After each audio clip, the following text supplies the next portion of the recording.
जय गुरुदेव। आप सबको हनुमान जयंती की बहुत बहुत शुभकामनाएं।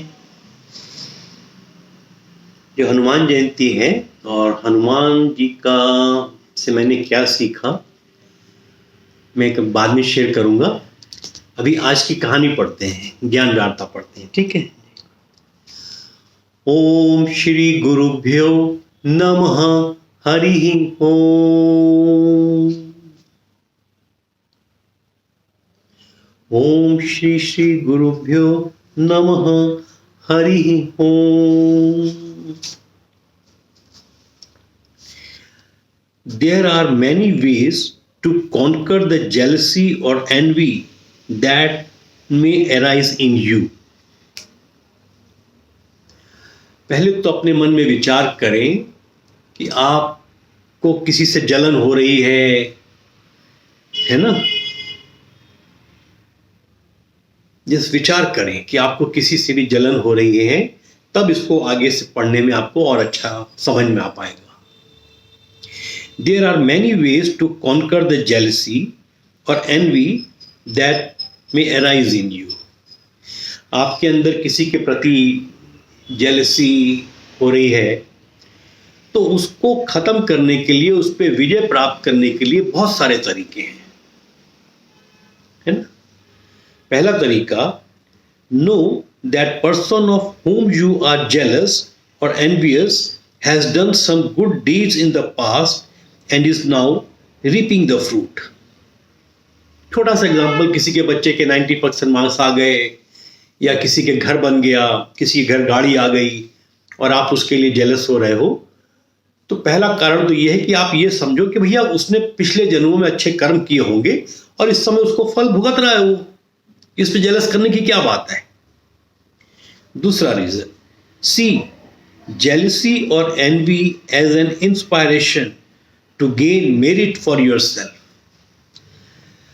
जिसकी वजह से भी आप जेलसी हो रहे हो, उस कारण को अपने मेरिट, क्योंकि मैं भी अपना नया घर बनाऊंगा भाई, मैं भी पढ़ूंगा, मैं भी पढ़ लिख के अच्छे मार्क्स लाऊंगा।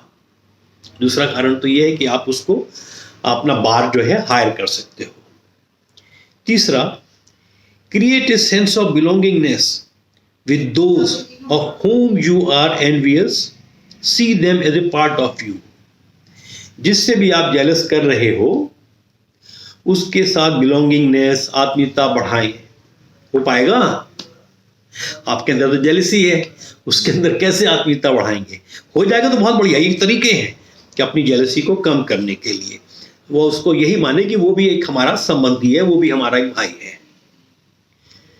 Fourth point, think of all you have that they do not have and feel grateful. Think of all you have that, ये देखें कि भाई जो हमारे पास है उनके पास नहीं है, अपने आप को धन्यवाद दें, ईश्वर को धन्यवाद दें, फील ग्रेटफुल। जो चीज आपके पास है किसी और के पास नहीं है, अपना एहसान मानेंगे और धन्यवाद दें गुरु का। सिंपली ऑब्जर्व द सेंसेशंस, या तो ये जो भी मन में सेंसेशन हो रही है जेलसी की, जो भी सेंसेशन हो रही है, just observe and let it go. Just observe the sensation. Join hands and form a team with them. Next तरीका तो ये है कि उनके साथ साथ दोस्ती करें और उनके साथ मित्रता करके आगे बढ़े। एक और तरीका है, realize that in current of moving time all will perish. एक तरीका तो ये है कि इसको रियलाइज करें, यार समय के साथ साथ सब कुछ चला जाना है, सब कुछ समाप्त हो जाना है। एक और पॉइंट है जो अपनी जेलसी को ओवरकम करने का, just go and ask them, are you happy? क्या भैया आप खुश हो? तो जब गुरुजी बोल रहे थे तो उसमें से ऑडियंस में से किसी ने पूछा, एंड व्हाट इफ दे से यस, अगर वो किसी ने पूछा कि अगर आप जब उनसे पूछे कि क्या भैया आप तुम खुश हो, तुम्हारे पास मकान बन गया, गाड़ी आ गई, बच्चे की भी नौकरी लग गई, तो क्या आप तुम खुश हो? तो अगर उनका उत्तर यस है, इसका मतलब उन्होंने आर्ट ऑफ लिविंग की वर्कशॉप की हुई है। And how do you handle jealousy in others? एक तो ये हो कि भाई आप जलन हो रही है, आपको जलन हो रही है।